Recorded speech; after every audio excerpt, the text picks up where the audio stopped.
So this is a 2017 VW Passat that we have installed a reversing camera and a front camera. So there is the rear camera. If we go around to the front,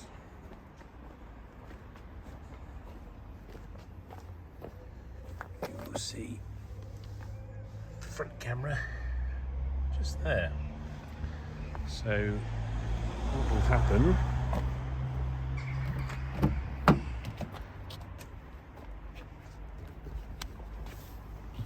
is, let's get inside. We start her up.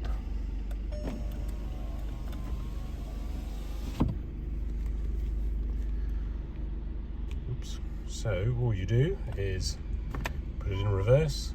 You've got your picture, moving guidelines, and you've got your parking sensor info on the side there.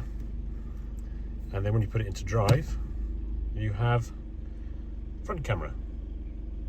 Okay, and then if we go to park, that goes back to normal. But if we push and hold the phone button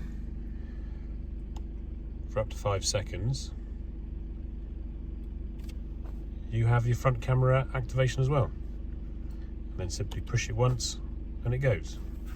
So if we put it in reverse, we start reversing, you should be able to see the parking sensor info come up like that, and then we put it in drive, and there we are.